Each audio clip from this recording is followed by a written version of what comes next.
Good afternoon, everyone. This is Kara Elizabeth, aka Manifestor Kara, coming at you with this week's episode of Coffee and Transit. So, if you have found your way here and you are new or unfamiliar with human design, I highly suggest beginning your human design journey by looking up your human design chart. That's where everything begins. So you will need to go to www.myhumandesign.com. You can find your chart there for free.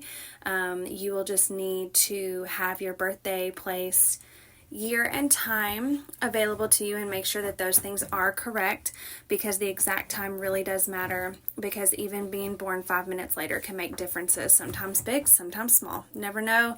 It's just best to come correctly. Okay, so with that being said, let's go ahead and just dive right on into the energy this week. So the transit shifted later last night, like around 7 or 8 p.m. Central Standard Time, Eastern Time.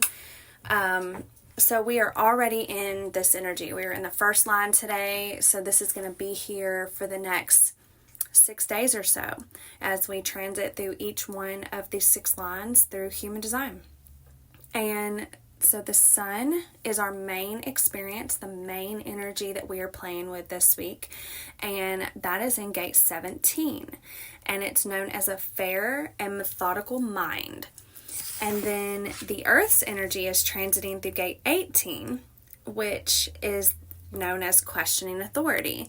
Now, I describe gate 18 as the gate of poo-poo, and when I go into that, you will find out why in just shortly. Just pay attention, okay? So, just first things first, this is a completely different energy than what we were in last week, what we just shifted out of. So, last week, it's just mind-blowing to me, the major shift that we're going through in transit right now. So, last week's energy was all about embracing childlike innocence. And this week, we are going straight back into the mind. So, gate 17 comes out of the ajna. And, like I said, it's known as the methodical mind. So, let's see. And then the 18 comes out of the spleen, which is the fear center, the intuitive center. So, like I said, completely opposite energy as last week. So just throwing that out there to kind of prepare you. So with that being said, let's just dive in to gate 17. A fair, methodical mind. So Jenna Zoe says that when we are playing in this gift of 17, we're going to experience having a very strong left brain. So we tend to call this a scientist's mind because the way that we understand life is very fair and methodical. So this is where you don't just make up what you want to be true. You will look at all the evidence, sift through it with a keen eye, and from there, it's easy for us to tell what the truth is. What's more is that we can back up this truth with facts because we've built our knowings on solid foundations. So just by speaking that out, you can kind of see where we're completely opposite end of the spectrum this week. How's that for duality in our experience? Anyways, how can we best flex this energy? And that is by seeing the value that it brings. Seeing the value of the mind, people. So we need this gift in today's world more than ever. Most people decide what they want to be true first and then look for any evidence that will prove that they're right without looking at the whole picture. This is known as confirmation bias. And at their best, people with this gift are much more open-minded than that. Ideally, on any subject that calls you to delve into it, you approach it without pre-deciding the answer. You remove any sort of personal agendas and allow the truth to show itself to you. Through the numbers, the words, the studies, the facts, whatever it is. The thing about truth, though, is that it's revealed to us in layers. On one level, for example, time is linear. On a higher level of understanding, it doesn't exist. Both are technically true. And for you, it's most important that you don't attach yourself to current or previous conclusions and truths that you have arrived at, because that will block you from seeing things in an even higher way. Truth is not a final destination. It reveals itself deeper and deeper the more we make ourselves ripe to receive it. So keep a totally open and detached mind and remain a forever student. Now moving into where we can struggle and what can block us in this energy. And the thing that can block us here is needing our findings to be final. Sometimes we would prefer to see truth as a final destination because it feels safe. It allows our ego to construct a fixed view of reality if it feels it already knows all the facts. But you never have all the facts. The more you feel comfortable about that, and in fact excited to keep learning and understanding higher, the more you'll strengthen this gift. So if you're in a state of being blocked here, she then goes into how you can unblock yourself here. And that is when you've opened your mind, continue opening it some more. So it's like, if you think you're open, you can always go a little further in that opening, okay? She says your practice is to keep challenging the places where you have closed your mind. So ask yourself, where are you holding on to a fixed way of seeing things? Like, where in your life are you so sure things work this way? Is there any possibility that you can challenge yourself to see that there may be different sides to it and different truths? Remember the rarity of this gift, because scientific discovery has been created by using the process that's natural to you. We assume that everybody has a mind that works this way, but this is not the case. Understand that having a mind like this is of real value because it's the only way that we can uncover new levels of understanding about how our world works. And when you understand it's unusual, you can then see the potential value add in it, and then you can go act on it. Just don't assume that others have the same capability of fairness and openness as you, and keep challenging yourself to new levels of fairness and openness. So, in a nutshell, all about being open to new information coming in. So I feel like we're going to get like the most out of this energy, especially in this first line day today, because this just seems like very first line, like investigator type of energy to me, in my opinion. So regardless, stay open and don't get your heart set on one single truth being all that there is, okay? There's, like she says, there's multiple layers. Just be open to that, okay? Now, let's move into the earth energy, which is the gate of poo-poo, gate 18, all about questioning authority, okay? And I call it the gate of poo-poo because these people give us the gift of seeing what's not working, and they're going to question the shit out of it, okay? And they're going to question the shit out of you. They're going to question the shit out of society. And that is such a gift, okay? And it's reminding yourself that it's a gift. But I call it the poo-poo because it's like, you feel like sometimes they just kind of poo-poo all over your parade, okay? Especially since the partner of this is gate 58, which I have. It's the gate of joy.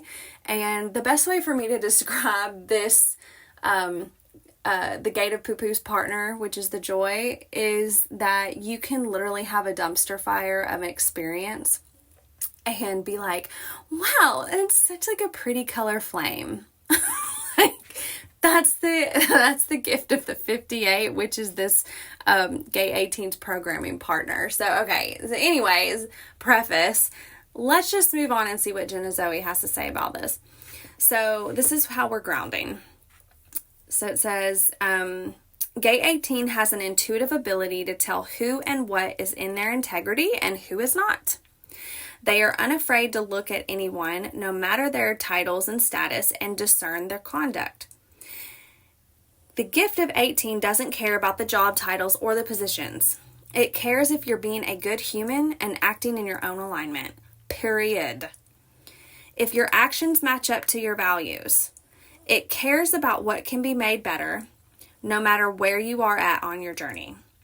You have naturally high standards of conduct and are here to hold everyone up to that mark. There are many examples of us all doing this in a harsh, judgmental way, but for you, you're here to do it with heart. You are here to find a way of using your critical eye so that it truly helps people and serves us all as a whole. This is not about judging people and dismissing them or writing them off as bad. This is about seeing where they're living up to their potential and then where they're not, because we all need seers to help us realign. We can't all see ourselves so clearly all the time. We also need seers to look at the people with authority and discern how well they're showing up. We're living in a time where anyone in a position of power who's not acting kindly and correctly won't be able to stay in their position for long. There has never been a more important time to let this gift shine. Cough, election year. Anyways, won't be going into that on this episode. All right. How can we flex this gift? She says by seeing everyone as just a human being. This gift will strengthen the more you see that no one is untouchable or above you, nor are they below you. We've all been taught to constantly assess whether people are above or below, better or worse, stronger or weaker than us. And for you, it's especially important that you dissolve these constructs in the way that you see the world, so that there is one standard you hold everyone up to, no matter who they are or what their capabilities are. Now, the next way that we can best flex this energy is by reframing flaws. Having flaws doesn't disqualify or dismiss anyone. And when you can apply your discernment with this true acceptance of our shared humanness, it creates a whole new paradigm of how we can improve as people. Make it so that any and all imperfections you may spot are just opportunities for more light to be created. Now, what can block us here? And that is the compulsion to fix everyone. That just everything's wrong, everyone needs to be fixed, nothing's right. Like it really can get in that poo-poo type of energy. So that's like kind of the block of it. So she says that people with this gift can spend way too much time judging and criticizing others, whether that's out loud or just silently, and it only brings both sides down. Just because you can see how things can be made better, you don't want to use this ability when it's feeding your ego and your insecurities. So trying to fix and change others, believing they should bend to how you think they should be, is an addiction of the mind that will only deplete you and leak that gift in places which won't be fruitful. And I'm going to read that again because I need to hear that again.